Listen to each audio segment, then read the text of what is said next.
मेरी private kitchen पिछले 10 सालों से धूम मचा रही है और उसका पूरा क्रेडिट जाता है मेरे 3 हेड शेफ्स को। अब इन लोगों को लगने लगा था कि यही इस रेस्टोरेंट की असली जान है। हर दूसरे दिन नई डिमांड लेकर बैठ जाते थे, लेकिन इस बार तो हद ही कर दी। सीधा सामूहिक हड़ताल की धमकी और ऊपर से मुझे ही निकल जाने को बोल दिया। अगले ही दिन मैंने रेस्टोरेंट का साइन बोर्ड बदलवाया और पूरा इंटीरियर रिनोवेट करा दिया। सिर्फ 1 हफ्ते बाद हमारी कमाई डबल हो गई। फिर इन तीनों का दिमाग ठिकाने आ गया।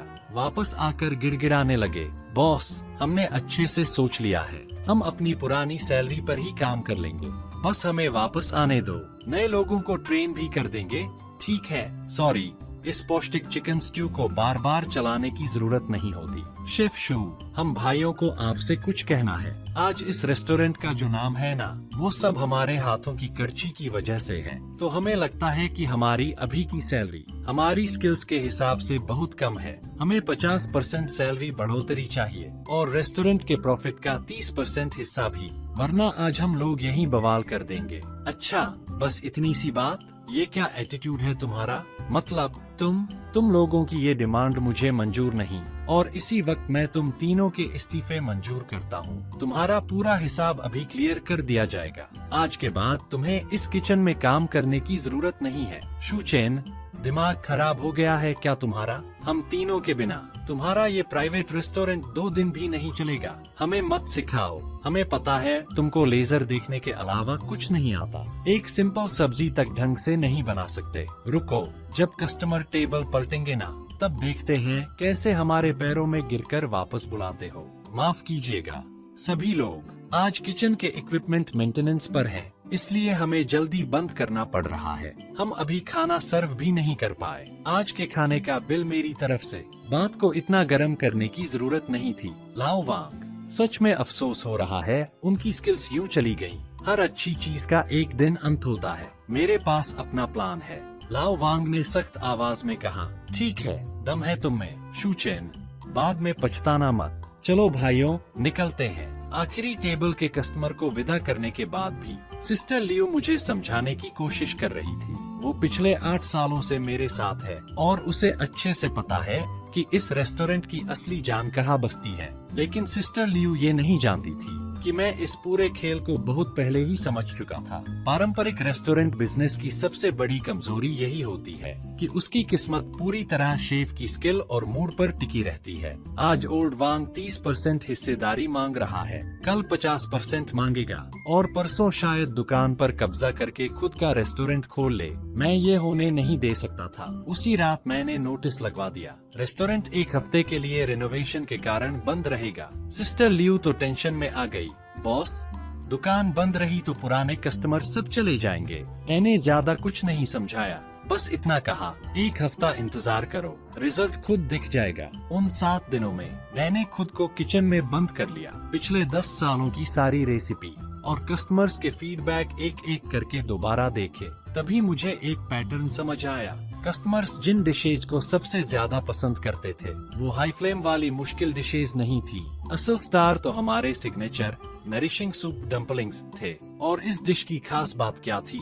इसमें तेज आंच नहीं, बल्कि सही रेसिपी और सही टाइमिंग मायने रखती थी। मैंने दुकान के सबसे ईमानदार अप्रेंटिस आकियांग को बुलाया और उसे अपने साथ एक्सपेरिमेंट करवाना शुरू किया। हमने पूरी रेसिपी को छोटे छोटे स्टैंडर्ड स्टेप्स में बांट दिया। हर जड़ी बूटी का वजन ग्राम तक फिक्स और हर स्टेप का टाइम मिनट तक सेट। 3 दिन बाद आकियांग के बनाए डम्पलिंग्स का स्वाद ओल्ड वांग के लेवल का लगभग 80% पहुंच चुका था। फिर अगले 3 दिन हमने प्रोसेस को और ऑप्टिमाइज किया, यहाँ तक कि गैस की आंच भी टाइमर से कंट्रोल होने लगी। अब आकियांग का स्वाद ओल्ड वांग से भी ज्यादा स्टेबल हो गया था। 7वें दिन की रात मैं खाली रेस्टोरेंट में अकेला खड़ा था। हाथ में स्टैंडर्डाइज्ड प्रोसेस शीट थी और चेहरे पर हल्की मुस्कान। मुझे पता था अब असली गेम पलटने वाला है। कल जब रेस्टोरेंट दोबारा खुलेगा तो ओल्ड वांग और उसके साथी क्या चेहरा बनाएंगे। 8वें दिन सुबह सुबह मैंने मजदूरों से शू फैमिली प्राइवेट किचन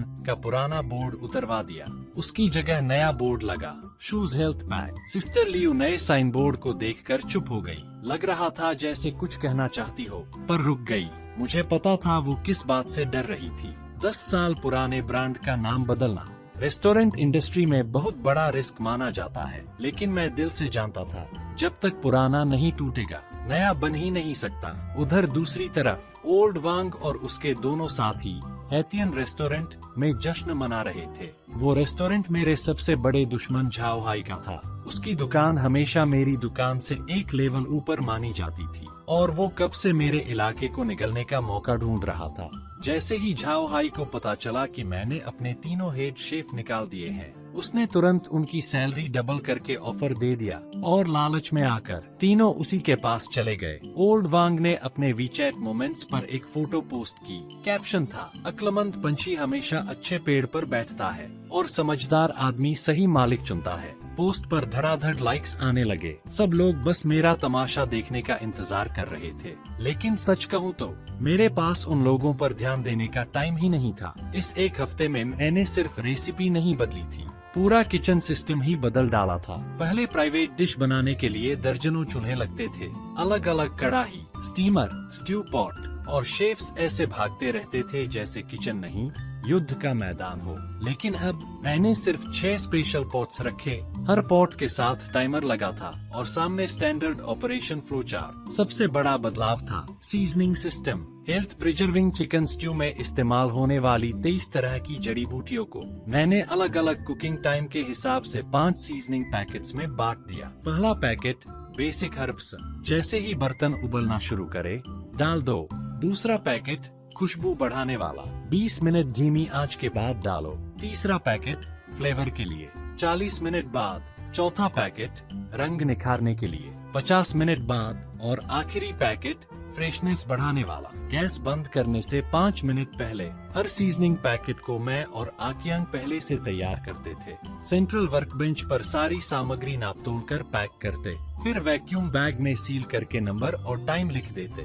आकियांग सीखने में बहुत तेज था, तो मैंने उसे 2 और अप्रेंटिस के साथ लगातार प्रैक्टिस करवाई। 3 दिन बाद तीनों के बनाए चिकन स्ट्यू का स्वाद लगभग एक जैसा हो गया। यही होती है स्टैंडर्डाइजेशन की ताकत। ना किसी एक इंसान की स्किल पर निर्भरता, ना उसके मूड स्विंग्स का डर। किचन में ये बदलाव देखकर आखिरकार सिस्टर लियू मेरी सोच समझ गई। उसने हैरानी से पूछा, बॉस, क्या आप शेफ्स को फैक्ट्री वर्कर बना रहे हो? मैं हल्का सा मुस्कुराया। फैक्ट्री वर्कर नहीं, प्रिसिशन मशीन के ऑपरेटर। अब से हमारी लड़ाई इस बात की नहीं होगी कि किसका हाथ ज्यादा तेज है, बल्कि इस बात की होगी कि किसका सिस्टम ज्यादा स्टेबल है। रीओपनिंग से एक रात पहले मैं नए रेस्टोरेंट की आखिरी तैयारियां देख रहा था और सबसे बड़ा बदलाव पुराने 48 डिश वाले मेन्यू को घटाकर सिर्फ 6 हेल्थ पैक्स कर दिया गया। दीवारों पर हर हेल्थ पैक के फायदे बड़े साफ साफ लिखे हुए थे। यिन और किडनी को मजबूत करे, पेट और पाचन बेहतर करे, बॉडी की गर्मी कम करे,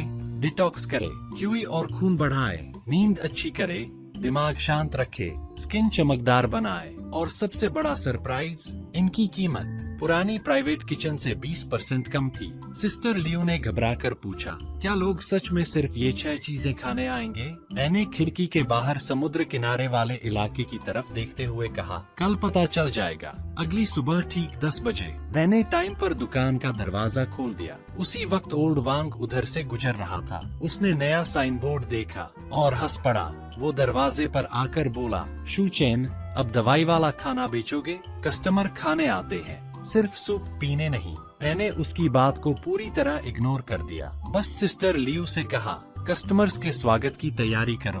11 बजे पहली टेबल के कस्टमर अंदर आए। वो हमारे पुराने रेगुलर कस्टमर्स थे। सिस्टर झांग नए मेन्यू को देखकर थोड़ा कंफ्यूज हो गई। मैं खुद उनके पास गया और मुस्कुराकर बोला, आज हमारी ग्रैंड रीओपनिंग है, तो ये खाना मेरी तरफ से। बस नए डिशेस ट्राई करके बताइए कैसा लगा। सिस्टर झांग ने क्यूई बूस्टिंग और ब्लड टोनिफाइंग पैक ऑर्डर किया। 15 मिनट बाद आकियांग गर्मागर्म चिकन स्ट्यू लेकर आया। सिस्टर झांग ने पहला कोर लिया और उनकी आंखें चमक उठीं।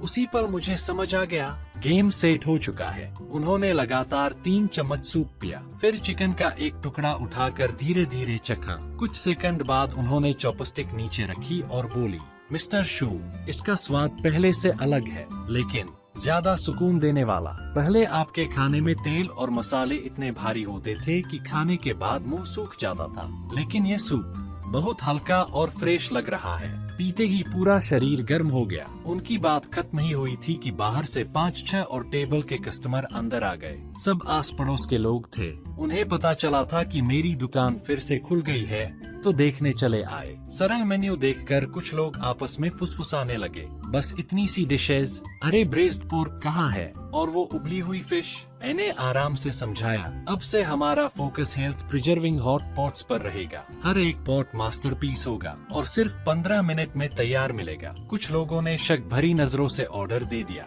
उधर किचन में आकियांग और बाकी 2 अप्रेंटिस पूरी शांति से टाइमर के हिसाब से काम कर रहे थे। बीप बीप बीप टाइमर लगातार बज रहे थे। हर इंग्रेडिएंट पैकेट बिल्कुल सही समय पर डाला जा रहा था। ना कोई भाग दौड़, ना कोई घबराहट। 12 मिनट बाद 6 हेल्थ हॉट पॉट्स एक साथ तैयार हो गए और अगले ही पल पूरे हॉल में ऐसी खुशबू फैली कि सबकी नजरें सीधे किचन की तरफ घूम गईं। ये खुशबू पारंपरिक तले भुने खाने वाले भारी तेल के धुएं जैसी नहीं थी। इसमें जड़ी बूटियों की हल्की महक थी और ताज़ा चिकन की सुगंध मिली हुई थी। ऐसी खुशबू जो सीधे नाक से दिमाग तक जाती थी और सुनते ही पेट में भूख की घंटी बजा दे। बाहर से गुजरने वाले लोग भी रुक रुक कर अंदर झांकने लगे। तभी अचानक ओल्ड वांग अपने दोनों साथियों के साथ अंदर घुस आया। जानबूझकर ऊंची आवाज में बोला, वाह मिस्टर शू, बिजनेस तो बड़ा चमक रहा है। चलो देखूं, बिना शेफ के रेस्टोरेंट में आखिर बन क्या रहा है। वो सीधे सिस्टर झांग की टेबल पर गया। चिकन स्ट्यू की तरफ उंगली दिखाकर बोला, बस यही उबला हुआ चिकन है।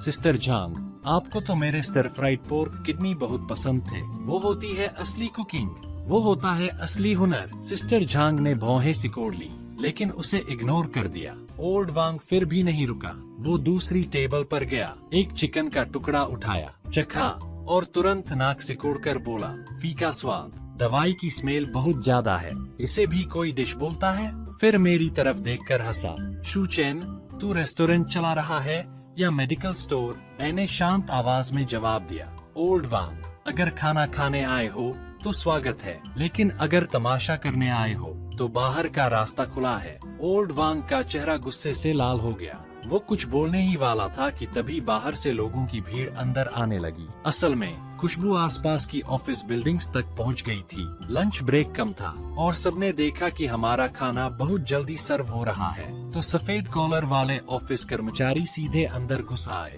कुछ ही मिनटों में दुकान पूरी भर गई। सिस्टर लियू इधर उधर भागते भागते पसीने में भीग गई। ओल्ड वांग ये सब देखकर तिलमिला उठा। वो कुछ बोलना चाहता था, लेकिन भीड़ ने उसे धक्का देते देते दरवाजे तक पहुंचा दिया। मैंने सीधे कहा, साइड हटो, कस्टमर्स का रास्ता मत रोको। दोपहर का सर्विस टाइम 1 बजे खत्म हुआ। मैंने सिस्टर लियू से आज की सेल गिनने को कहा। कैलकुलेटर पकड़ते हुए उसके हाथ कांप रहे थे। बॉस, आज टेबल्स 3 बार फुल होकर बदल चुकी हैं और हमने 86 हेल्थ पैक्स बेच दिए। ये तो आम दिनों की पूरी दिन भर की कमाई के बराबर है। मैंने किचन की तरफ देखा। आकियांग और बाकी लड़के थके हुए थे, लेकिन सब कुछ व्यवस्थित था। ना पहले जैसी अफरातफरी, ना शेफ्स की लड़ाई, ना गलत डिश दोबारा बनाने की बर्बादी। स्टैंडर्डाइजेशन की ताकत पहले ही दिन साफ दिखने लगी थी। शाम को मैं दरवाजे पर खड़ा होकर सामने झाओहाई के रेस्टोरेंट की तरफ देखने लगा। वहाँ खिड़की के पास ओल्ड वांग खड़ा था और गुस्से से मुझे घूर रहा था। मुझे पता था वो अंदर से जल रहा है, लेकिन ये तो बस शुरुआत थी। शाम 5 बजे डिनर सर्विस शुरू होने से पहले ही दुकान के बाहर लाइन लग चुकी थी। किसी ने वीचैट मोमेंट्स पर फोटो डाल दी थी। नई हेल्थ हॉट पॉट दुकान, टेस्टी भी, सस्ती भी, और सबसे बड़ी बात, सच में हेल्दी।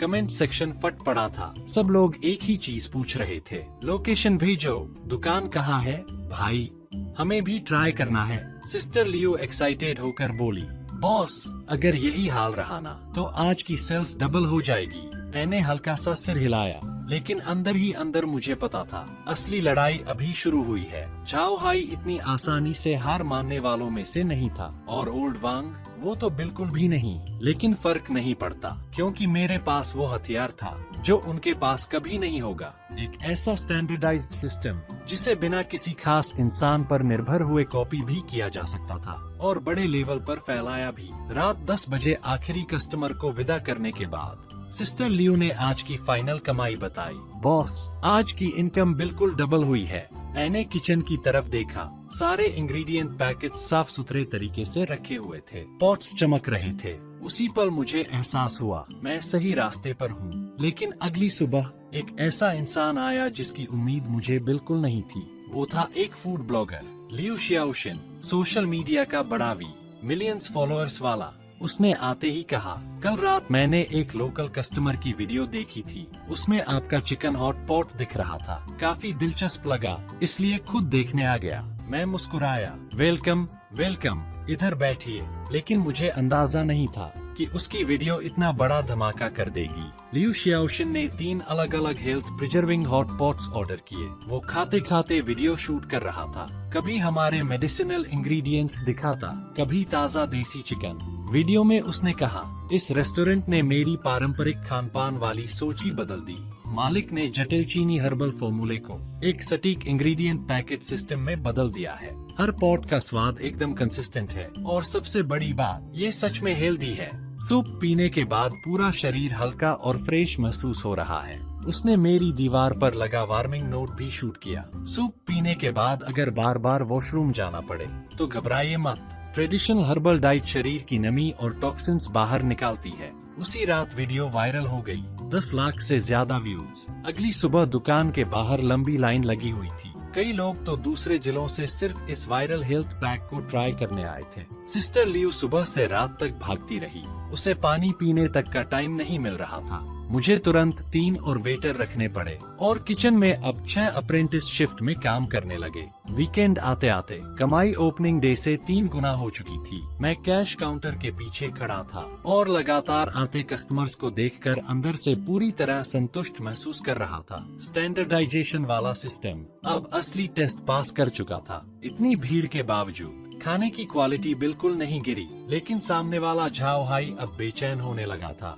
उसका रेस्टोरेंट पहले ही कुछ खास नहीं चल रहा था और अब मेरे यहाँ इतनी भीड़ आने लगी कि उसकी दुकान लगभग खाली पड़ गई थी। झाओ हाई ने गुस्से में ओल्ड वांग को अपने ऑफिस में बुलाया। दरवाजा बंद होते ही सीधा बोला, तुमने नहीं कहा था कि शू चेन तुम्हारे बिना खत्म हो जाएगा? तो फिर उसका बिजनेस अब इतना क्यों उड़ रहा है? इसका जवाब है तुम्हारे पास। ओल्ड वांग की इज्जत वही मिट्टी में मिल गई, लेकिन फिर भी उसने जबरदस्ती हंसी निकालते हुए कहा, अरे बॉस, वो तो बस कुछ जड़ी बूटियों वाला चिकन स्ट्यू है, उसमें ऐसा क्या मुश्किल है? टेंशन मत लीजिए, मैं भी बना सकता हूँ और उसका स्वाद तो उससे भी बेहतर होगा। झाओ हाई की आंखें चमक उठीं। ठीक है, तुम्हें 1 हफ्ता देता हूँ। हमारा खुद का health preserving chicken stew launch करो और सारे कस्टमर्स वापस खींच लाओ। ओल्ड वांग वापस किचन में गया और रेसिपी पर सिर खपाने लगा। उसने मेरे रेस्टोरेंट से एक चिकन स्ट्यू पैक मंगवाया और बैठकर उसे ध्यान से चखा और एनालाइज किया।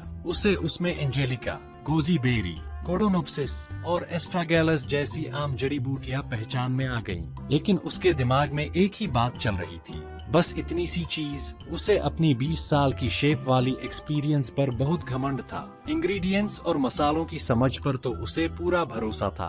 उसके हिसाब से ये कोई बड़ी बात नहीं थी। 3 दिन बाद एतियन रेस्टोरेंट ने अपना नरिशिंग चिकन स्ट्यू लॉन्च कर दिया। ओल्ड वांग ने अपनी समझ के हिसाब से दर्जनों जड़ी बूटियां उसमें डाल दी। इतना ही नहीं, उसने मात्रा भी ज्यादा रखी ताकि हर्बल खुशबू और तेज लगे। पहली खेप तैयार हुई।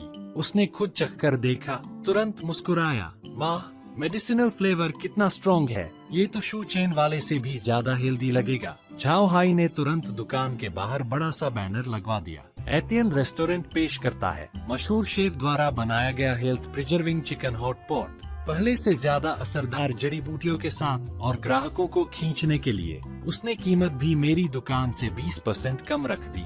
शुरुआत में कुछ कस्टमर्स सच में उसकी तरफ चले गए, लेकिन ज्यादा देर नहीं लगी, समस्या शुरू हो गई। कुछ लोग शिकायत करने लगे, सूप बहुत कड़वा है, जड़ी बूटियों का स्वाद इतना भारी है कि चिकन का असली टेस्ट ही गायब हो गया, पीने के बाद मुंह अजीब कसैला हो रहा है। कुछ और लोग बोले, ये पीने के बाद पेट में अजीब सा लग रहा है, लगता है दवाइयों का कॉम्बिनेशन ही गड़बड़ है। ओल्ड वांग ने इन शिकायतों को बिल्कुल सीरियस नहीं लिया, उल्टा नाक ऊपर करके बोला, इन कस्टमर्स को असली चीज की समझ ही नहीं है। अच्छी दवा हमेशा कड़वी होती है। ये लोग तो शू चेन के बदले हुए स्वाद के आदी हो गए हैं। असल मेडिसिनल खाना ऐसा ही होता है, जितना ज्यादा हर्बल फ्लेवर उतना ज्यादा असर।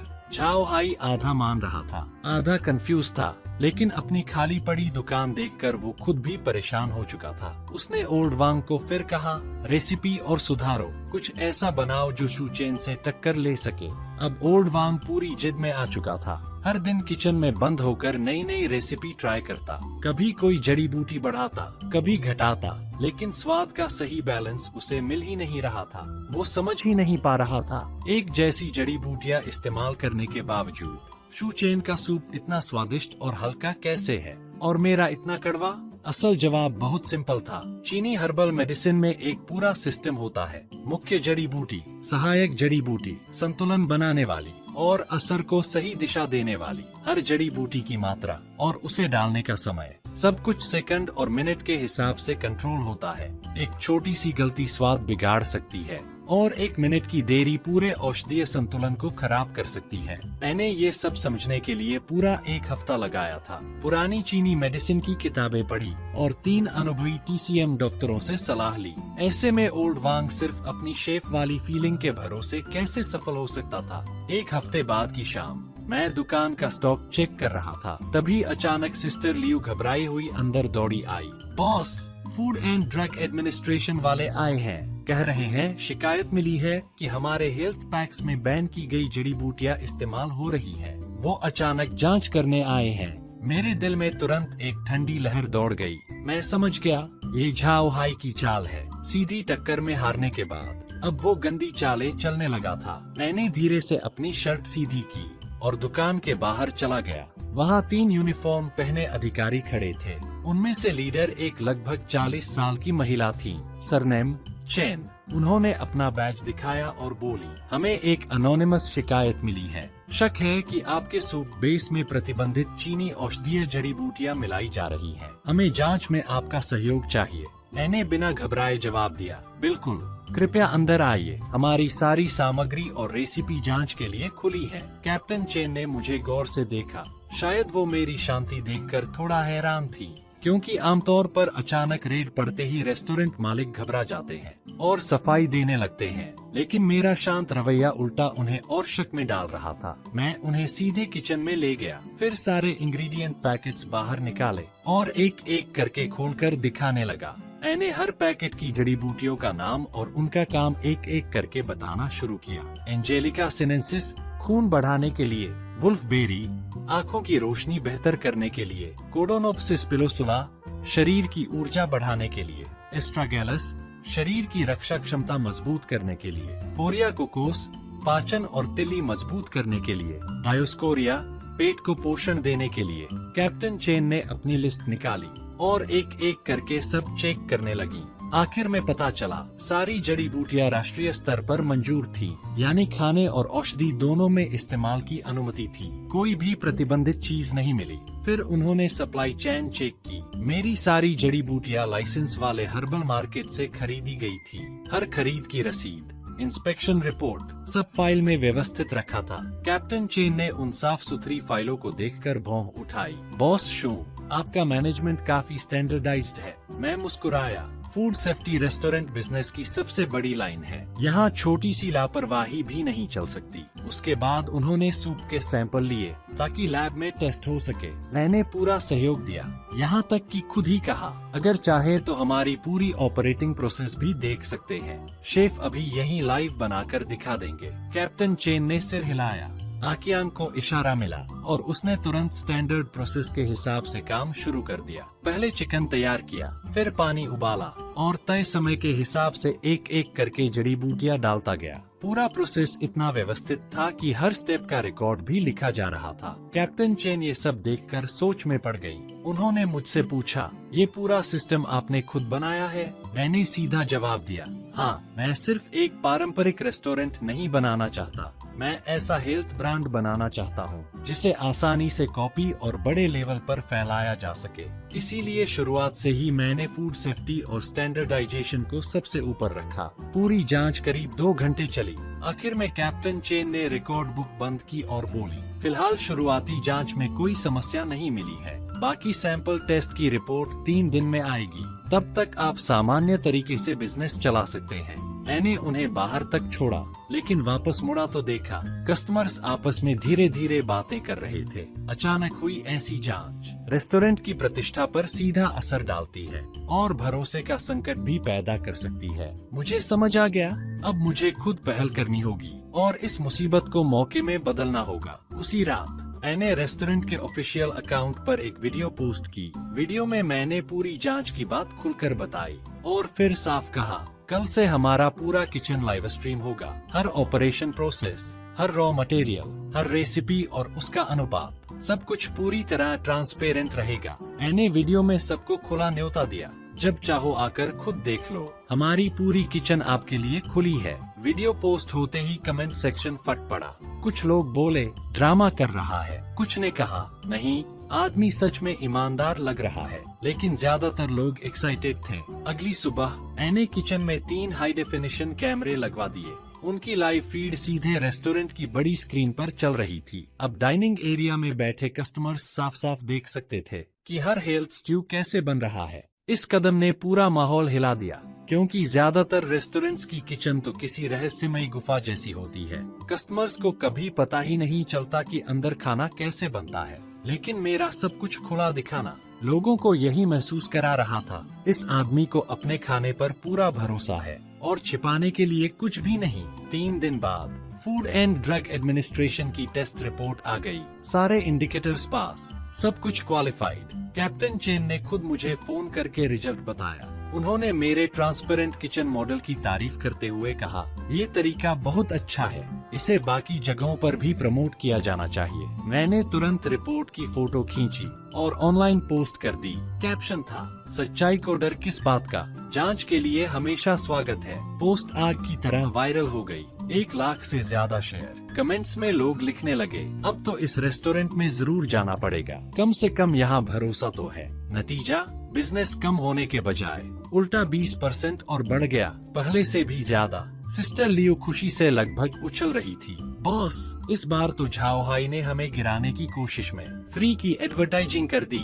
मैंने कुछ नहीं कहा, बस सामने वाले हैतियन रेस्टोरेंट की तरफ देखा। मुझे पता था झाओ हाई इतनी आसानी से हार मानने वाला नहीं है, उसके पास अभी और चालें बाकी हैं। लेकिन अब मुझे डर नहीं था, क्योंकि मैं सही रास्ते पर था और जो चीज सच में साफ हो वो किसी भी जांच से नहीं डरती। अगले दिन काम पर आया तो पता चला 3 वेटर गायब हैं। सिस्टर लियो ने तुरंत सीसीटीवी चेक किया। वीडियो में साफ दिख रहा था, कल रात दुकान बंद होने के बाद झाओ हाई के लोग आए थे। उन्होंने तीनों वेटर्स को डबल सैलरी और फ्री रहने खाने का लालच दिया। तीनों नए कर्मचारी थे, रेस्टोरेंट से कोई लगाव नहीं था, तो उसी वक्त नौकरी छोड़कर चले गए। लेकिन मुझे बिल्कुल हैरानी नहीं हुई। झाओ हाई अब अंदर से मुझे कमजोर करने की कोशिश कर रहा था। वेटर मिलना मुश्किल नहीं होता, लेकिन उन्हें ट्रेन करना टाइम लेता है, और अभी बिजनेस इतना बढ़ चुका था कि वैसे ही स्टाफ कम पड़ रहा था। सिस्टर लियो गुस्से में पागल हो रही थी। मैं अभी लेबर ब्यूरो में शिकायत करती हूँ।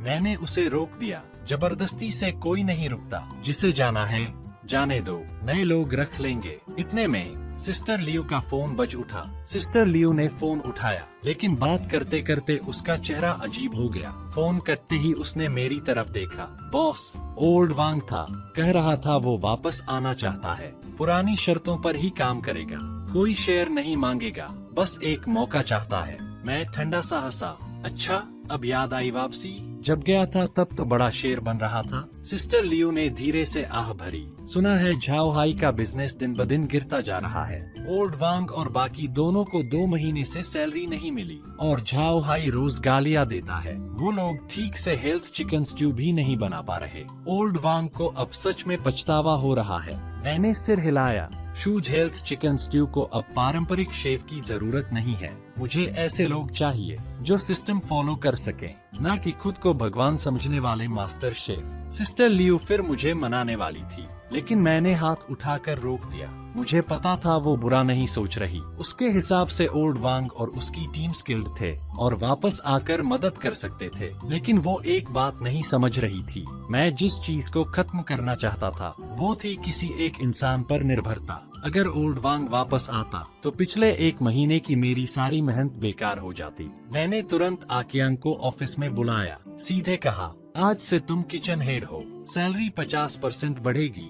नए स्टाफ की ट्रेनिंग और पूरी प्रोसेस की निगरानी तुम्हारी जिम्मेदारी होगी। आकियांग वहीं जम गया। वो सिर्फ 23 साल का था और मेरे साथ खाना बनाना सीखे हुए उसे 2 साल भी नहीं हुए थे। उसने कभी सपने में भी नहीं सोचा था कि वो किचन संभालेगा। वो हकलाते हुए बोला, बॉस, क्या मैं सच में ये कर पाऊंगा? अगर मुझसे गलती हो गई तो?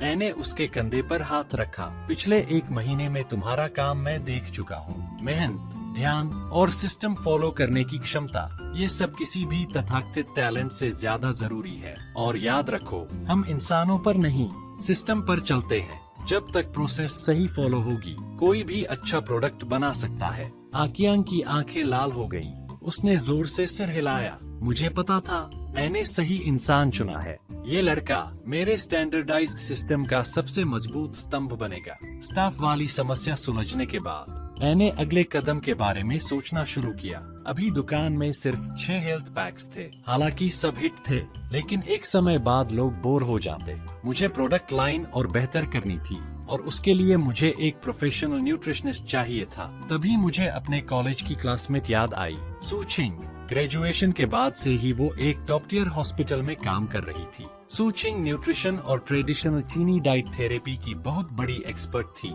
इसलिए मैंने उसे कॉल करके दुकान पर बुलाया। जब वो आई तो मैंने आकियांग से 6 अलग अलग हेल्थ पैक्स बनवाकर उसे टेस्ट करवाए। वो खाते खाते लगातार नोट्स लिख रही थी। आखिर में उसने चॉपस्टिक नीचे रखी और बोली, शू चेन, तुम्हारी बेस फॉर्मूला बहुत मजबूट है, लेकिन अभी भी इसे और बेहतर बनाया जा सकता है। मैंने तुरंत पूछा, कैसे? सू चिंग ने समझाया, जैसे ये क्यूई बूस्टिंग और ब्लड टोनिफाइंग पैक। अगर इसे चारों मौसम के हिसाब से एडजस्ट किया जाए तो इसका असर और बढ़ जाएगा। बसंत में लिवर को शांत करना जरूरी होता है, गर्मियों में दिल की गर्मी कम करनी चाहिए, पतझड़ में फेफड़ों को पोषण देना चाहिए और सर्दियों में किडनी को गर्म रखना जरूरी होता है। मेरी आंखें चमक उठीं। मतलब हम 4 सीजन हेल्थ सीरीज लॉन्च कर सकते हैं। सू चिंग ने मुस्कुराकर सिर हिलाया। फिर उसने और भी आइडियाज दिए। महिलाओं के लिए ब्यूटी और स्किन केयर सीरीज, पुरुषों के लिए स्ट्रेंथ और हेल्थ सीरीज, बुजुर्गों के लिए लॉन्गेविटी सीरीज, ऑफिस वर्कर्स के लिए एंटी-फटीग सीरीज, और हर सीरीज को मौसम और इंसान की बॉडी टाइप के हिसाब से हल्का एडजस्ट किया जा सकता है। इससे प्रोडक्ट लाइन ज्यादा प्रोफेशनल और डाइवर्स लगेगी। मैंने उसी वक्त फैसला कर लिया, सू चिंग, मैं चाहता हूँ तुम यहाँ पार्टनर बनो। प्रोडक्ट डेवलपमेंट और न्यूट्रिशन कंसल्टेशन पूरी तरह तुम संभालो। मैं तुम्हें 20% शेयर दूंगा। सू चिंग कुछ सेकंड चुप रही। मुझे सोचने का टाइम चाहिए। 3 दिन बाद उसने हॉस्पिटल की नौकरी छोड़ दी और officially shoes health pack join कर लिया। वो अपने साथ पूरा सीजन हेल्थ प्रोग्राम लेकर आई थी। हमने 1 हफ्ते तक मिलकर फॉर्मूला एडजस्ट किए। फिर लॉन्च हुई स्प्रिंग लिवर नरिशिंग सीरीज और लॉन्च होते ही मार्केट में धूम मच गई। कस्टमर्स बोलने लगे, अब ये सच में हेल्थ प्रिजर्वेशन जैसा लग रहा है, सिर्फ जड़ी बूटियों वाला चिकन सूप नहीं। मैं दुकान के बाहर खड़ा था और लंबी लाइन में लगे कस्टमर्स को देखकर अंदर से पूरी तरह सुकून महसूस कर रहा था। सू चिंग के जुड़ने के बाद हमारा और पारंपरिक प्राइवेट किचन का फर्क और बढ़ गया था। अब झाओ हाई और ओल्ड वांग चाहकर भी हमें कॉपी नहीं कर सकते थे, क्योंकि उनके पास ये प्रोफेशनल नॉलेज ही नहीं थी। लेकिन तभी मेरी नजर सामने हैतियन रेस्टोरेंट पर गई। उसके बाहर फॉर सेल का बोर्ड लगा हुआ था। पहले मुझे लगा झाओ हाई हार मान चुका है, लेकिन असल में ये सिर्फ टाइम खरीदने की चाल थी। उसके दिमाग में इससे भी ज्यादा खतरनाक प्लान चल रहा था। अगले ही दिन मेरे 5 और वेटर गायब हो गए, लेकिन इस बार बात अलग थी। ये नए लोग नहीं थे, ये वो पुराने कर्मचारी थे जो 3-4 साल से मेरे साथ काम कर रहे थे। झाओ हाई ने उन्हें और बड़ा लालच दिया था, double salary, year and bonus, और अगर नया स्टोर सफल हुआ तो उसमें निवेश का मौका भी। सिस्टर लियो गुस्से से पैर पटकने लगी। झाओ हाई बिल्कुल बेशर्म हो गया है। वो साफ साफ हमारे सारे स्टाफ को तोड़ने में लगा है। बॉस, हमें किसी तरह लोगों को रोकना होगा। सिस्टर लियो गुस्से से फट पड़ी, लेकिन मैं शांत था। मैंने दुकान की भीड़ भाड़ को देखा और अचानक मुझे एक बड़ी समस्या समझ आई। हमारा बिजनेस जितना बढ़ रहा था, उतना ही हम इंसानी स्टाफ पर ज्यादा निर्भर होते जा रहे थे। वेटर्स को ऑर्डर लेना पड़ता था, खाना सर्व करना पड़ता था, टेबल साफ करनी पड़ती थी। अगर झाओ हाई इसी तरह लोगों को खरीदता रहा तो मैं हमेशा नए लोग भर्ती करता रहूंगा, उन्हें ट्रेन करता रहूंगा और हमेशा उसके हिसाब से नाचता रहूंगा। मुझे ये समस्या जड़ से खत्म करनी थी। उसी शाम मैंने एक स्मार्ट कैटरिंग इक्विपमेंट कंपनी से संपर्क किया। उनके पास self ordering system, intelligent food delivery robot और ऑटोमेटिक कुकिंग मशीनें थी। अगले दिन मैंने उनके टेक्निकल डायरेक्टर को दुकान पर बुलाया। उसका सरनेम लिन था, करीब 30 साल का टेकलवर बंदा। उसने हमारा किचन लेआउट और ऑपरेटिंग सिस्टम देखा और तुरंत एक्साइटेड हो गया। शूज हेल्थ पैक का स्टैंडर्डाइज्ड सिस्टम, स्मार्ट मशीनों के लिए तो जैसे बना ही है। हर पॉट का तापमान फिक्स, टाइमिंग फिक्स, इंग्रेडिएंट डालने का क्रम फिक्स। ये सब मशीनें आसानी से संभाल सकती हैं। मैंने सीधा पूछा, पूरा सिस्टम बदलने में कितना समय लगेगा? लिन ने कहा, इक्विपमेंट तैयार है, बस डिबगिंग और स्टाफ ट्रेनिंग करनी होगी। मैंने तुरंत कहा, 1 हफ्ता। मुझे 1 हफ्ते में सेमी ऑटोमेटेड किचन चाहिए और उसी वक्त कॉन्ट्रैक्ट साइन कर दिया। इन्वेस्टमेंट बहुत बड़ा था, लेकिन मुझे पता था ये जरूरी कदम है। सिर्फ इंसानों पर निर्भरता कम करके ही हम सच में स्केलेबल और रिप्लिकेबल बन सकते हैं। रिनोवेशन के दौरान मैंने दुकान का टाइम घटा दिया। अब सिर्फ डिनर सर्विस होती थी। झाओ हाई को लगा मैं टूट रहा हूँ। उसने तुरंत वीचैट मोमेंट्स पर ताना मारा, जिस खेल को संभाल नहीं सकते उसे खेलना ही नहीं चाहिए। नीचे ओल्ड वांग ने लाइक करके कमेंट किया, असल स्किल ना हो तो एक दिन पोल खुल ही जाती है। 1 हफ्ते बाद नया सिस्टम लाइव हो गया। दुकान के एंट्रेंस पर मैंने 6 सेल्फ ऑर्डर मशीनें लगवाई। अब कस्टमर्स खुद QR स्कैन करके ऑर्डर करते, पेमेंट करते और ऑर्डर सीधे किचन सिस्टम में पहुंच जाता। किचन के 6 मुख्य कुकिंग स्टेशन पूरी तरह स्मार्ट मशीनों में बदल दिए गए। अब आकियांग को सिर्फ तैयार चिकन और सीजनिंग पैकेट मशीन में डालना होता था। बाकी सब आंच कंट्रोल, टाइमिंग, इंग्रेडिएंट डालना सब मशीन खुद करती थी। खाना तैयार होते ही डिलीवरी रोबोट सीधे सही टेबल तक पैक पहुंचाता। जो काम पहले 10 लोग मिलकर करते थे, अब वही काम 5 लोग ज्यादा तेजी और कम गलती के साथ कर रहे थे। रीओपनिंग वाले दिन कई कस्टमर्स सिर्फ इस स्मार्ट सिस्टम को देखने आए। सबको ये नया और फ्यूचर जैसा लग रहा था। लोग फोटो खींच कर सोशल मीडिया पर डाल रहे थे। एक टेक ब्लॉगर ने तो पूरा आर्टिकल लिख दिया, ट्रेडिशनल कैटरिंग का भविष्य, शूज हेल्थ पैक की इंटेलिजेंट क्रांति। आर्टिकल पर 10 लाख से ज्यादा व्यूज आए। सुचिंग किचन में खड़ी मशीनों को देखकर दंग रह गई। शुचेन, तुम तो पूरा कैटरिंग इंडस्ट्री का मतलब ही बदल रहे हो। भविष्य में ब्रांच खोलना सिर्फ इस सिस्टम को कॉपी करने जितना आसान होगा। सुचिंग की बात सुनकर मैंने सिर हिलाया। यही तो मेरा असली लक्ष्य था, किसी इंसान पर नहीं, सिर्फ सिस्टम पर निर्भर बिजनेस। उधर झाओ हाई की हालत दिन ब दिन खराब होती जा रही थी। जिन कर्मचारियों को उसने मोटी सैलरी देकर तोड़ा था, उन्हें अब समझ आने लगा था कि दुकान का हाल कितना बुरा है। बिजनेस नहीं, कमाई नहीं, सैलरी तक देने के पैसे नहीं। आखिर सबने नौकरी छोड़ने की बात शुरू कर दी। अब झाओ हाई का पूरा गुस्सा ओल्ड वांग पर निकलने लगा। हर दिन चिल्लाता, तू किसी काम का नहीं है, एक हेल्थ प्रोडक्ट तक नहीं बना पाया, तेरी वजह से दुकान का इतना नुकसान हुआ। कई दिनों तक अपमान सहने के बाद आखिर एक दिन ओल्ड वांग भी फट पड़ा। उसने उंगली उठाकर झाओ हाई पर चिल्लाया, तुम खुद को समझते क्या हो? अगर तुम्हारी बेवकूफी वाली लीडरशिप ना होती और तुम बार बार दाम कम करने को मजबूर ना करते, तो दुकान की ये हालत कभी नहीं होती। झाओ हाई ठंडी हंसी हंसा, मेरी लीडरशिप खराब, तू निकम्मा है और दोष मुझे दे रहा है? शू चेन जैसा बाहर का आदमी बेस्ट सेलर बना सकता है और तू 20 साल का शेफ होकर भी कुछ नहीं कर पाया। शर्म नहीं आती? दोनों की लड़ाई इतनी बढ़ गई कि पूरा किचन हिल गया। आखिर में ओल्ड वांग ने गुस्से में अपना एप्रन जमीन पर फेंका और बाकी 2 शेफ्स को लेकर बाहर निकल गया। झाओ हाई इतना तिलमिला गया कि गुस्से में कई प्लेटें तोड़ डाली, लेकिन अब कुछ बचा ही नहीं था। शेफ्स के बिना एतियन रेस्टोरेंट चल ही नहीं सकता था। 3 दिन बाद झाओ हाई खुद मेरे पास आया। उसका चेहरा थका हुआ था, आंखों के नीचे काले घेरे। वो धीमी आवाज में बोला, मैं रेस्टोरेंट तुम्हें ट्रांसफर करना चाहता हूँ। मैंने उसे शांत नजरों से देखा और कहा, मिस्टर झाओ, मुझे आपका रेस्टोरेंट खरीदने में दिलचस्पी नहीं है, लेकिन अगर आप चाहें तो हमारे ब्रांड में शामिल हो सकते हैं। पूरा सिस्टम और ट्रेनिंग मैं दूंगा। झाओ हाई का चेहरा तुरंत लाल हो गया। उसने एक शब्द तक नहीं कहा, बस मुड़ा और चुपचाप चला गया। उसने मेरा फ्रेंचाइज ऑफर ठुकरा दिया, लेकिन उसका रेस्टोरेंट फिर भी नहीं बच पाया। 1 महीने बाद एतियन रेस्टोरेंट ऑफिशियली बंद हो गया। झाओ हाई ने दुकान एक हॉट पॉट चेन को बेच दी और ओल्ड वांग अपने दोनों साथियों के साथ पूरी तरह बेरोजगार हो गया। उनकी बदनाम कहानी पूरी कैटरिंग इंडस्ट्री में फैल चुकी थी। अब कोई भी उन्हें नौकरी देने की हिम्मत नहीं कर रहा था। मुझे लगा था कहानी यहीं खत्म हो गई, लेकिन ओल्ड वांग अभी भी हार मानने वालों में से नहीं था। उस रात दुकान बंद होने के बाद आकियांग पीछे वाले दरवाजे से कचरा फेंकने गया। तभी उसने देखा कोई आदमी हमारे कूड़ेदान में हाथ मार रहा था। पास जाकर देखा तो वो ओल्ड वांग था। उसके हाथ में हमारे इस्तेमाल किए हुए मेडिसिन पैकेट्स थे और वो उन्हें ध्यान से देख रहा था। पकड़े जाने पर भी उसे जरा शर्म नहीं आई। उल्टा हंसकर बोला, क्या हुआ? शुचेन का कूड़ा भी अब खजाना हो गया क्या? मैं उठा के देख लूं तो कौन सा गुनाह हो गया? आकियांग उसे भगाने दौड़ा, लेकिन ओल्ड वांग तब तक अपनी इलेक्ट्रिक स्कूटर पर बैठकर निकल चुका था। अगले दिन आकियांग ने पूरी बात मुझे बताई। मेरा दिल एकदम बैठ गया, क्योंकि वो पैकेट्स असल में हमारे नए फॉर्मूला टेस्टिंग के दौरान निकले हुए रिजेक्टेड सैंपल थे।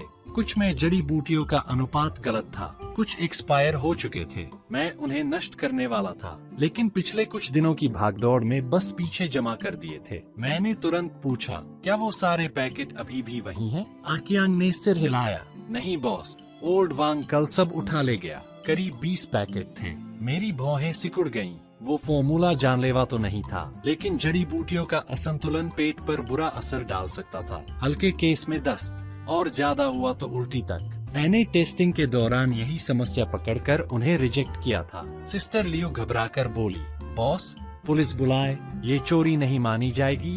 मैंने सिर हिलाया, कूड़ा चोरी नहीं कहलाता, और वैसे भी मैं देखना चाहता हूँ वो इन खराब फॉर्मूलों का क्या करता है। जवाब ज्यादा देर में नहीं मिला। एक हफ्ते बाद पुराना हेतियन रेस्टोरेंट नए नाम के साथ फिर खुल गया। नया बोर्ड चमक रहा था, ओल्ड वांग हेल्थ पॉट। नीचे बड़े बड़े अक्षरों में लिखा था, 20 साल के अनुभवी शेफ द्वारा तैयार, असली चीनी herbal formula, shoes health pack से भी ज्यादा ऑथेंटिक, कीमत 30% कम और ऊपर से ग्रैंड ओपनिंग ऑफर, एक खरीदो एक फ्री।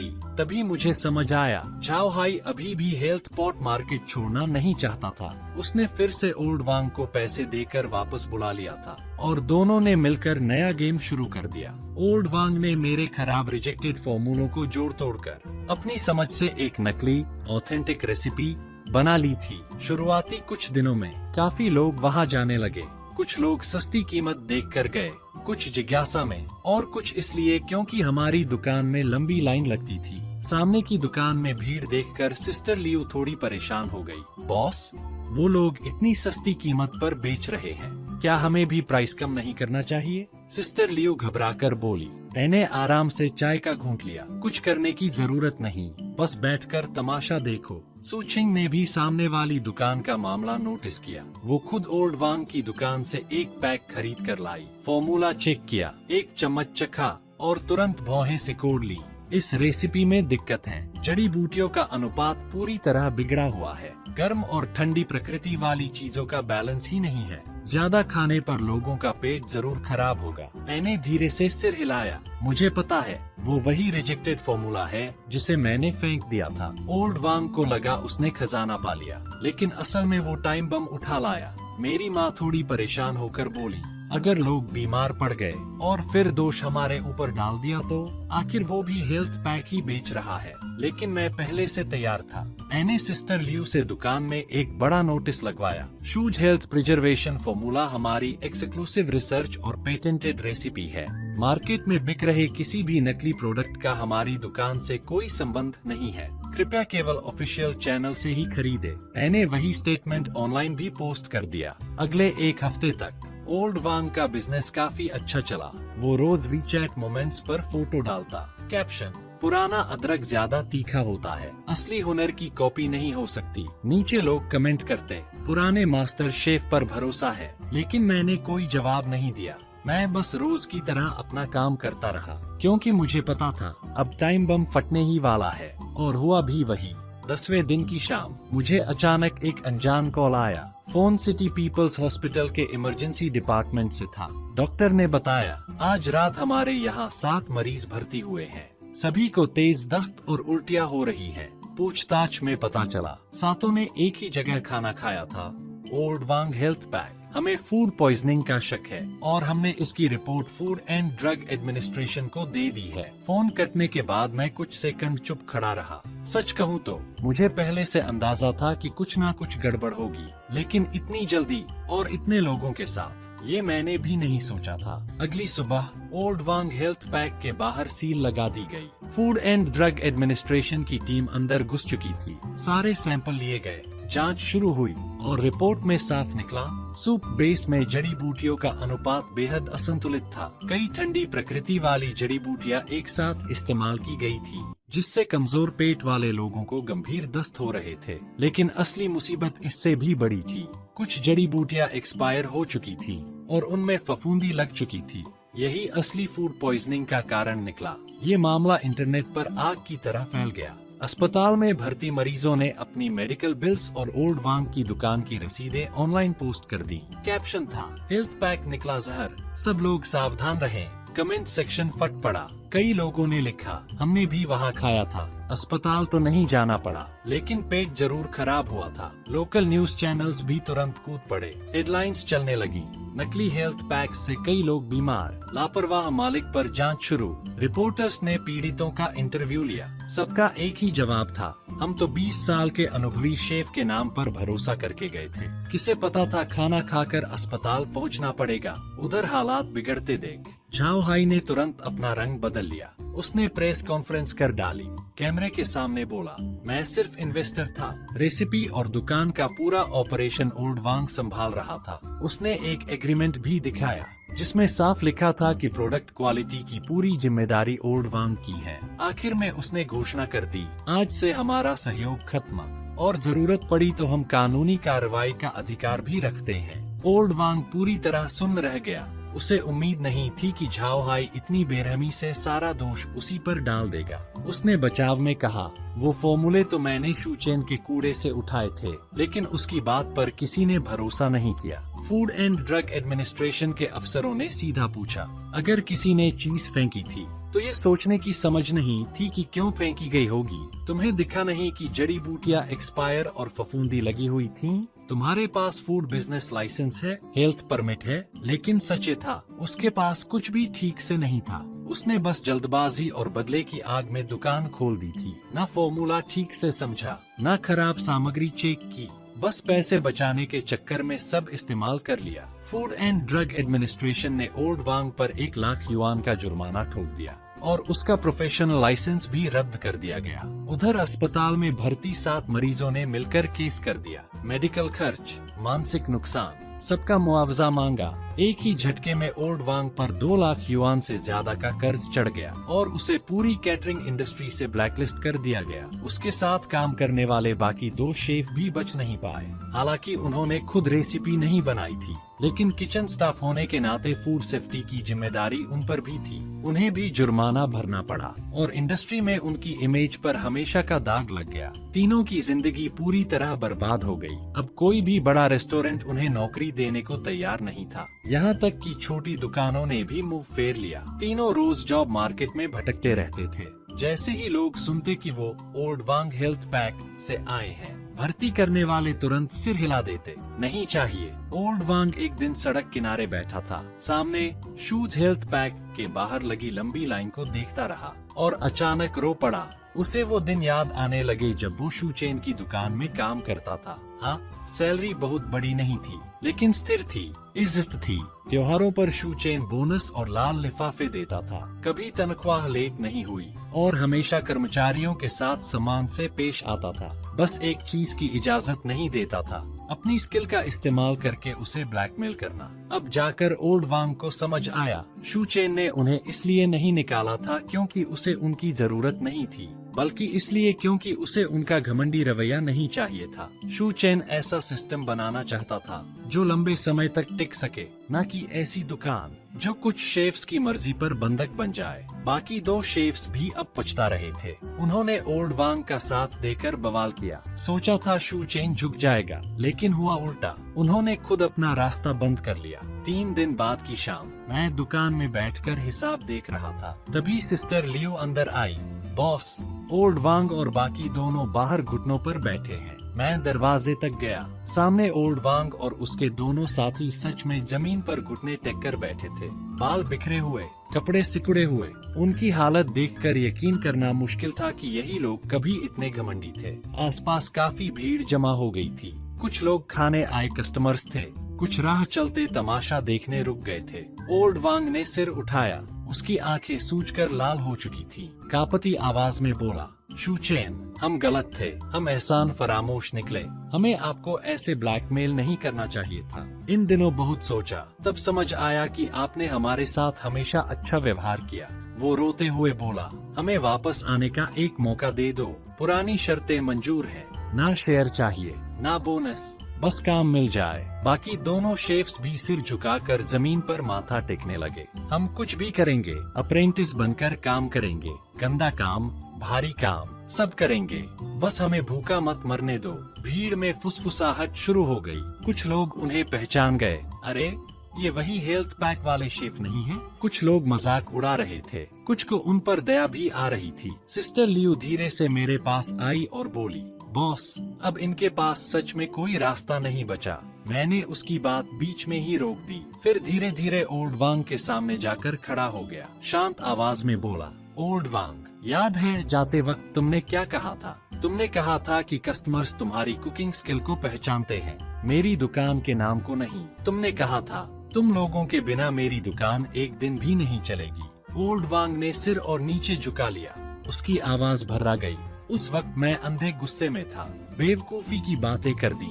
बॉस शो, कृपया हमें माफ कर दीजिए। मैंने धीरे से सिर हिलाया। मैं तुमसे नफरत नहीं करता, ओल्ड वांग, लेकिन तुम्हारी वही बातें साबित करती हैं कि तुम अब यहाँ लौटने के लायक नहीं हो। मैंने दुकान के अंदर लगे स्मार्ट कुकिंग सिस्टम की तरफ इशारा किया। मेरी किचन को अब किसी मास्टर शेफ की जरूरत नहीं है, न किसी के खास हाथ की। मुझे सिर्फ ऐसे लोग चाहिए जो स्टैंडर्ड प्रोसेस को ईमानदारी से फॉलो कर सके, हर स्टेप सही तरीके से करें। लेकिन तुम लोग हमेशा यही सोचते रहे कि सबसे जरूरी तुम्हारी खुद की स्किल है। तुम कभी समझ ही नहीं पाए कि असली ताकत स्टैंडर्डाइजेशन में होती है। ओल्ड वांग घबराकर बोला, हम सीख लेंगे, हम बदल जाएंगे, हमें नए लोगों की तरह ट्रेन कर लो। मैंने लंबी सांस छोड़ी। बात ये नहीं कि मैं मौका नहीं देना चाहता, बात ये है कि अब तुम इस इंडस्ट्री के लिए फिट नहीं रहे। तुम्हारा प्रोफेशनल लाइसेंस रद्द हो चुका है। मैं चाहूँ भी तो तुम्हें काम पर नहीं रख सकता। फिर कुछ सेकंड रुककर मैंने साफ कहा, और सच बोलूं, अगर ये कानूनी दिक्कत भी ना होती तब भी मैं तुम्हें वापस नहीं रखता। मैंने दुकान के अंदर देखा। आकियांग दो नए अप्रेंटिस को मशीन चलाना सिखा रहा था। सूचिंग कस्टमर्स को अलग अलग हेल्थ पैक्स के फायदे समझा रही थी। फूड डिलीवरी रोबोट आराम से टेबलों के बीच घूम रहा था। सब कुछ इतनी व्यवस्था से चल रहा था कि किसी तथाकथित महान शेफ की जरूरत ही नहीं थी। मैंने फिर ओल्ड वांग की तरफ देखा। जिस दिन तुम लोगों ने जाने का फैसला किया था, उसी दिन तुम्हें इस अंजाम के लिए तैयार रहना चाहिए था। मैं तुमसे बदला नहीं ले रहा, लेकिन तुम्हें वापस भी नहीं लूंगा। ये मेरी निजी दुश्मनी नहीं, ये मेरा सिद्धांत है। शूज हेल्थ पैक सिस्टम और नियमों पर चलता है, किसी एक इंसान पर नहीं, और मैं इसी रास्ते पर आगे बढ़ता रहूंगा। ये सुनते ही ओल्ड वांग और बाकी दोनों वहीं जमीन पर ढह गए। उनकी आंखों में अब पूरी तरह निराशा थी। आसपास खड़े लोग धीरे धीरे छंटने लगे। किसी ने जाते जाते कहा, यही असली दुनिया है। जैसा तुम दूसरों के साथ करते हो, वैसा ही एक दिन तुम्हारे साथ भी होता है। मैं मुड़ा और वापस दुकान के अंदर चला गया। सिस्टर लियू पीछे पीछे आई। धीरे से पूछने लगी, बॉस, क्या आप थोड़ा ज्यादा सख्त नहीं हो गए? मैंने शांत आवाज में जवाब दिया, बिजनेस सिर्फ नरम दिल से नहीं चलता। अगर आज मैंने इन्हें वापस ले लिया तो कल दूसरा ओल्ड वांग पैदा होगा, फिर तीसरा भी। मुझे सबको ये समझाना होगा कि शूज हेल्थ पैक सिस्टम में नियम रिश्तों से ऊपर है। सिस्टर लियू ने धीरे से सिर हिलाया। लग रहा था उसे मेरी बात समझ आ गई है। उस शाम जब मैं सेल्स रिपोर्ट देख रहा था तो पता चला कि हमने फिर से नया रिकॉर्ड बना दिया है। तभी सूचिंग मार्केट रिसर्च रिपोर्ट लेकर अंदर आई। शूचेन, अब हमारा ब्रांड पूरे शहर में फैल चुका है। कई लोग तो दूसरे शहरों से सिर्फ यहाँ खाने आ रहे हैं। मुझे लगता है अब ब्रांच खोलने का समय आ गया है। मैंने रिपोर्ट हाथ में ली। दिल में पहले से एक प्लान था, लेकिन मैं ये भी जानता था, ब्रांच खोलना सिर्फ दुकान कॉपी करना नहीं होता। उसके लिए मजबूत सप्लाई चेन चाहिए, बेहतर मैनेजमेंट सिस्टम चाहिए, और जैसे जैसे बिजनेस बढ़ेगा वैसे वैसे दुश्मन और मुसीबतें भी बढ़ेंगी। अगली सुबह मुझे एक अनजान नंबर से कॉल आया। फोन पर एक इन्वेस्टर था, सरनेम झांग। उसने कहा, मैं हेल्थ पैक मार्केट को लेकर बहुत आशावादी हूँ। मैं आपके बिजनेस में इन्वेस्ट करना चाहता हूँ। ऑफर बहुत बड़ा था, 50 लाख युआन का निवेश, बदले में 30% हिस्सेदारी और साथ में वादा 6 महीने में 10 ब्रांच खोल देंगे। लेकिन मैंने तुरंत हाँ नहीं की। ऐसा नहीं था कि मुझे ब्रांच नहीं खोलनी थी, मैं बस पैसे वालों का गुलाम नहीं बनना चाहता था। मैंने बहुत सारे रेस्टोरेंट ब्रांड्स को देखा था, इन्वेस्टमेंट मिलते ही पागलों की तरह फैल गए। फिर क्वालिटी कंट्रोल बिगड़ गया और आखिर में नाम मिट्टी में मिल गया। मुझे विस्तार चाहिए था, लेकिन अपनी गति से। जब सू छिंग को इस बारे में पता चला तो उसने अलग से बैठकर मुझसे बात की। ब्रांच खोलने में जल्दबाजी मत करो, लेकिन एक जगह रुकना भी सही नहीं है। फिर उसने एक आइडिया दिया, पहले सेंट्रल किचन बनाओ जहां सारे सीजनिंग पैकेट्स बड़े स्तर पर तैयार हो। इससे क्वालिटी हमेशा एक जैसी रहेगी, कॉस्ट भी कम होगी और भविष्य की ब्रांचेस के लिए मजबूत नींव तैयार होगी। मुझे उसकी बात सही लगी। अभी तक सारे सीजनिंग पैकेट्स दुकान में हाथ से तैयार होते थे। आकियांग रोज 3 घंटे सिर्फ इंग्रेडिएंट्स तैयार करने में लगा देता था। अगर ब्रांच खुलती तो हर दुकान में वही काम दोहराना पड़ता और उससे गलतियों का खतरा भी बढ़ता। मैंने तुरंत एक फूड प्रोसेसिंग फैक्ट्री ढूंढी, फिर उनके साथ कॉन्ट्रैक्ट मैन्युफैक्चरिंग डील फाइनल की। मैंने उन्हें अपनी फॉर्मूला और स्टैंडर्ड प्रोसेस दिए। अब वो बड़े पैमाने पर सीजनिंग पैकेट्स तैयार करने वाले थे। हर पैकेट पर अलग पैकेजिंग और QR कोड लगाया गया, जिससे उसका बैच नंबर और प्रोडक्शन डेट ट्रैक हो सके। अब भविष्य की ब्रांचेस को बस सेंट्रल किचन से पैकेट्स खरीदने होंगे और तय प्रोसेस फॉलो करनी होगी। पूरा सेंट्रल किचन तैयार होने में 1 महीना लग गया और जैसे ही मैं ब्रांच प्लान लॉन्च करने वाला था, तभी अचानक मेरे सप्लायर लाओली का फोन आया। उसकी आवाज भारी थी, शूचेन, मैं अब तुम्हें माल सप्लाई नहीं कर पाऊंगा। मैं एकदम चुप रह गया। लाओली पिछले 5 सालों से मेरा चिकन सप्लायर था और उसने कभी मुझे निराश नहीं किया था। मैंने तुरंत पूछा, अचानक क्या हुआ? लेकिन वो हिचकिचाने लगा। सीधे जवाब देने की बजाय बस इतना बोला, किसी ने ज्यादा कीमत देकर पूरा माल खरीद लिया है। मैं मजबूर हूँ। मुझे तुरंत कुछ गड़बड़ लगी। मैंने 3 और सप्लायर्स को कॉल किया, लेकिन सबका जवाब लगभग एक जैसा था, सप्लाई पहले ही बुक हो चुकी है, फिलहाल आपको माल नहीं दे सकते। उसी पल मुझे समझ आ गया, कोई मुझे जानबूझकर निशाना बना रहा है। मैंने सिस्टर लियू को मार्केट में पता लगाने भेजा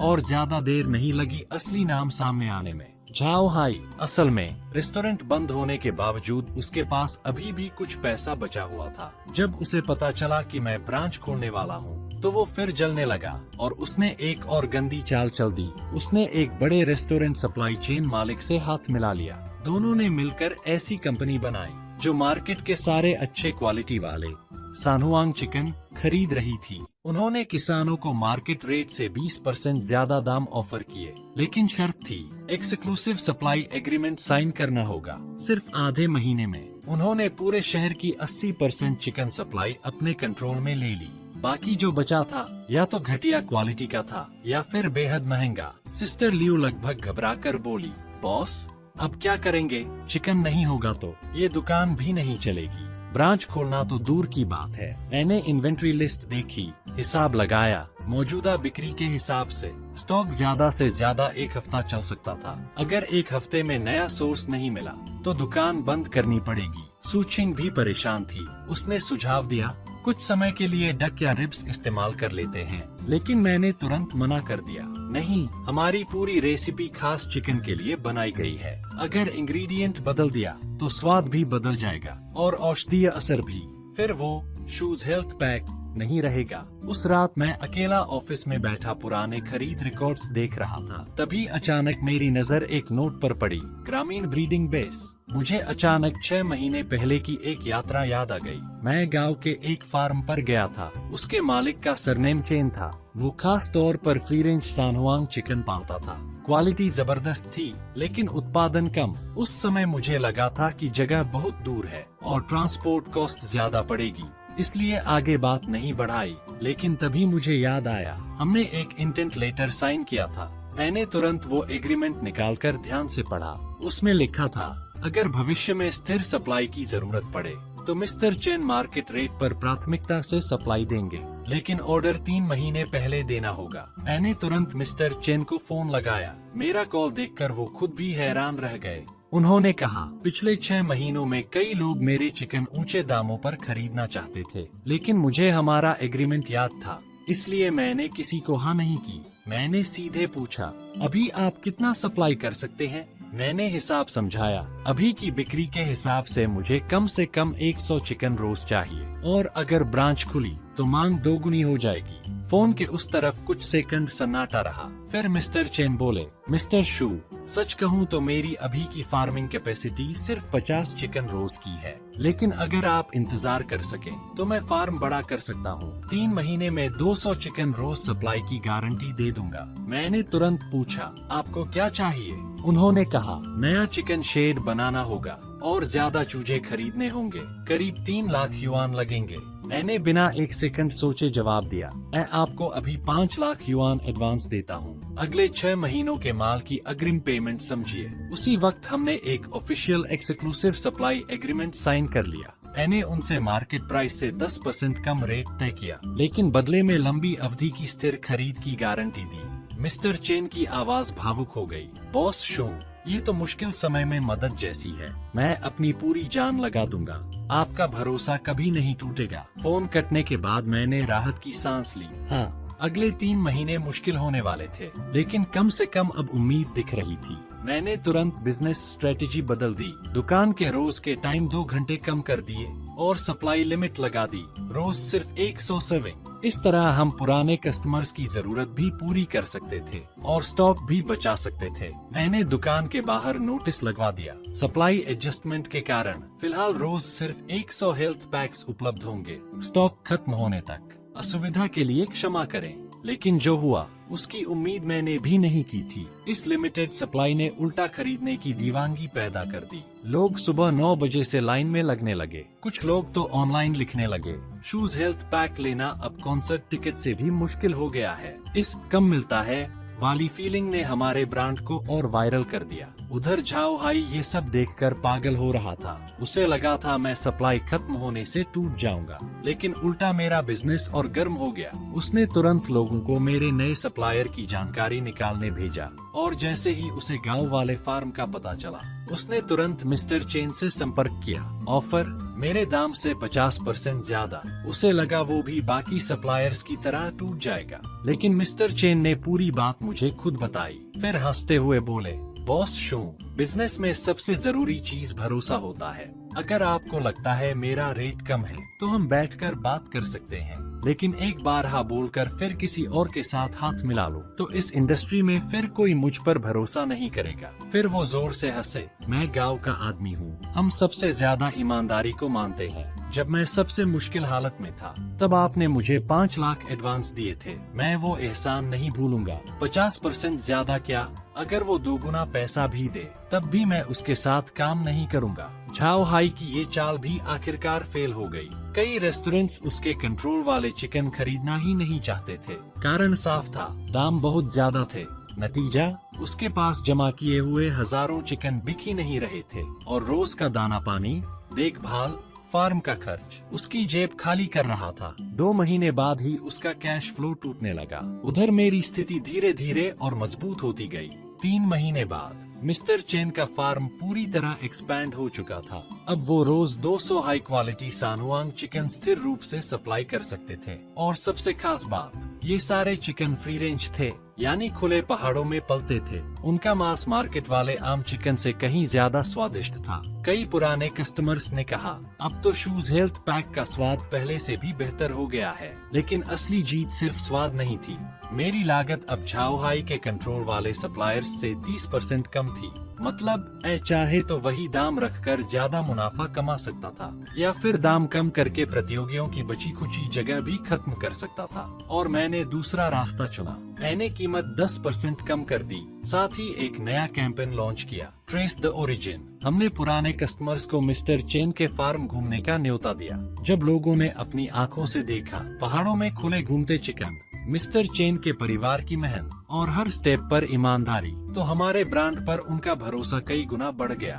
एक कस्टमर ने फार्म विजिट के बाद वीचैट मोमेंट्स पर लिखा, अब समझ आया कि शूज हेल्थ पैक इतना स्वादिष्ट क्यों है। सोर्स से लेकर टेबल तक हर चीज दिल लगाकर की जाती है। ऐसे ब्रांड को सपोर्ट मिलना ही चाहिए। वो पोस्ट हजारों बार शेयर हुई। कमेंट्स में लोग लिखने लगे, अब तो हमें भी जाना पड़ेगा। उधर झाओ हाई पूरी तरह टूट चुका था। उसने जो करोड़ों जैसा पैसा लगाया था सब डूब गया। स्टॉक में पड़े चिकन बिक नहीं रहे थे, तो आखिर में उसे उन्हें सस्ते दामों पर बेचना पड़ा। सिर्फ इसी में उसे 10 लाख युआन से ज्यादा का नुकसान हुआ। ऊपर से उसका पार्टनर भी उससे लड़ पड़ा। दोनों का मामला कोर्ट तक पहुंच गया। जब मुझे ये खबर मिली, मैं उसी वक्त सूचिंग के साथ नई ब्रांच की लोकेशन डिस्कस कर रहा था। सूचिंग ने एक डिटेल मार्केट रिपोर्ट मेरे सामने रखी। उसमें 5 संभावित लोकेशन मार्क की हुई थी। वो बोली, अब हमारी सप्लाई चेन स्थिर है, सेंट्रल किचन भी तैयार है, अब ब्रांच प्लान शुरू करने का सही समय है। उसने सुझाव दिया, पहले 3 स्टोर खोलते हैं, एक कमर्शियल एरिया में, एक ऑफिस बिल्डिंग जोन में और एक बड़े कॉलेज टाउन के पास। तीनों अलग अलग तरह के कस्टमर्स को टारगेट करेंगे। मैं रिपोर्ट को देखते हुए हल्का सा मुस्कुराया। पिछले 6 महीनों की मेहनत ने मुझे पूरा भरोसा दे दिया था। अब हमारा पूरा सिस्टम मजबूत था। स्टैंडर्डाइज्ड प्रोसेस, स्मार्ट मशीनें, स्थिर सप्लाई चेन, सब कुछ दोहराया जा सकता था। अब मुझे डर नहीं था कि ब्रांच हाथ से निकल जाएंगी, क्योंकि हर छोटी बड़ी चीज सख्ती से कंट्रोल की जा रही थी। मैं पहली ब्रांच की लीज साइन करने ही वाला था, तभी सिस्टर लियू घबराई हुई अंदर भागती आई। बॉस, बहुत बड़ी मुसीबत हो गई। तो मैंने बिल्कुल भी एक्सपेक्ट नहीं किया था कि तुम लोग सच में इतने कमेंट करा दोगे, लेकिन मैं हारने वाला नहीं हूँ। अगली बार जब नेक्स्ट पार्ट आएगा तब वीडियो के ऊपर 2000 लाइक्स होंगे। और हाँ, मेंबरशिप ऑन कर दी है, ले लो, वहाँ तो गारंटीड नेक्स्ट पार्ट मिलेगा। तब तक के लिए मिलते हैं नेक्स्ट वीडियो में।